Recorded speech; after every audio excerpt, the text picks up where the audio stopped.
Good morning, my garden friends and my YouTube friends. Uh, it's Sunday morning.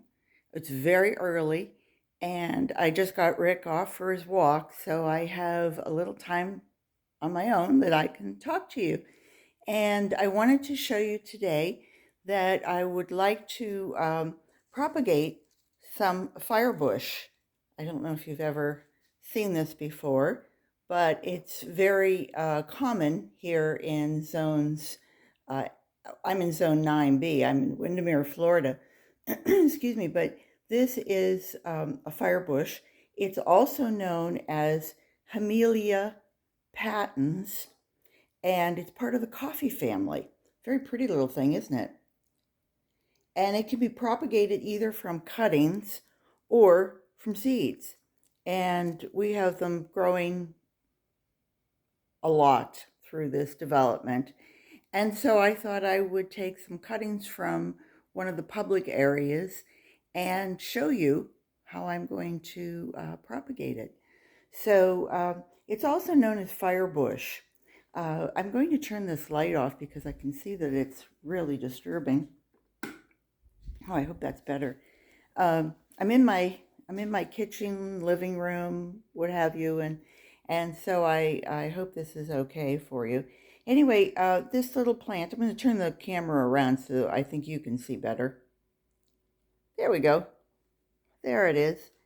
And it's also known as a firebush, a hummingbird bush, a scarlet bush, and redhead. So, I have a certain affinity for redheads. So, anyway, what I'm going to do is just show you how I'm going to do it. And I'm going to put these over here. And it says to take a 6-inch cutting. This is approximately a 6-inch cutting. And cut the leaves off halfway so that you lose less moisture being drawn out through only half the leaf.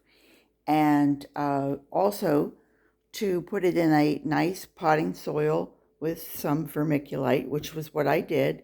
And this is Miracle Grow Moisture Control. And then to that, I added perlite.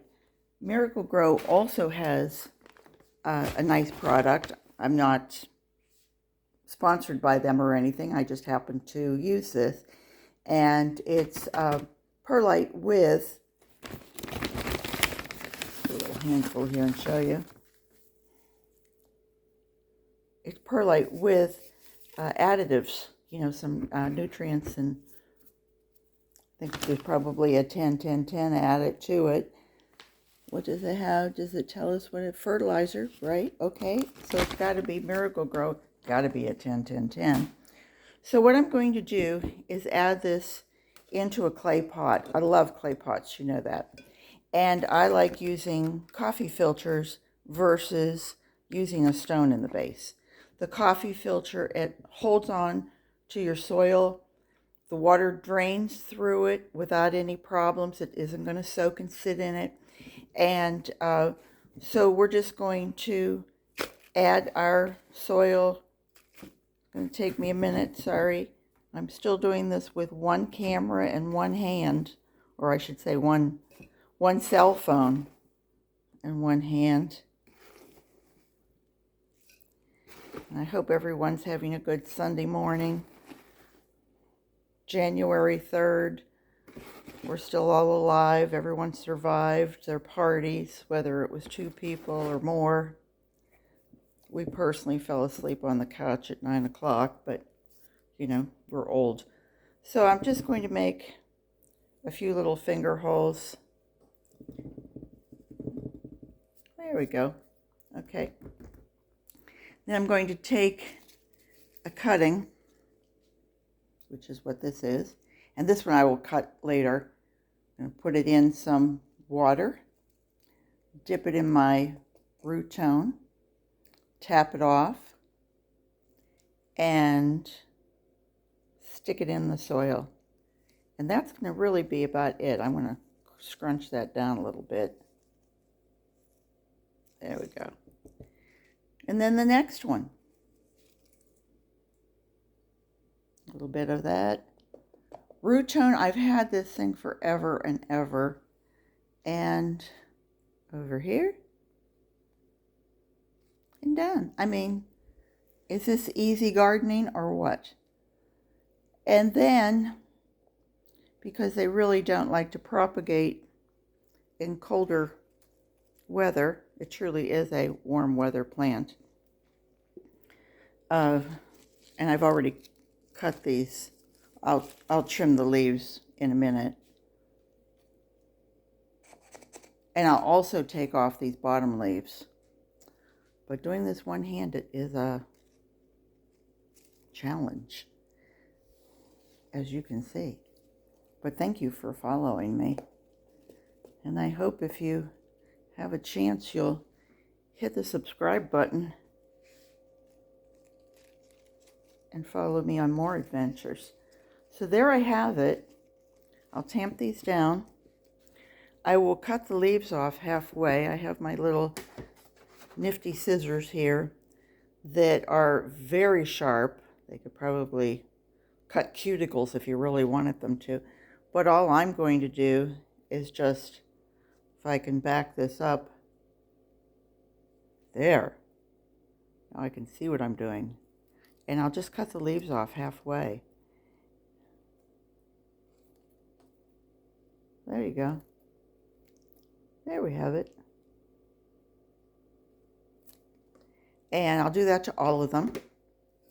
And then I'll keep this in a warm location, but not in direct sunlight because, well, that would burn it. And we will keep it, you could keep it on a heating pad if you wanted to, you know, for plants. But I think, I'm in Florida, I'm in Windermere, Florida, Zone 9B. So I think that that will be fine. I will also take off the bloom head because that's just sapping energy. Right now, all you want is the energy to go to the stem and down here with the rooting powder to create roots so that it's going to start to then sprout on its own and create a new plant.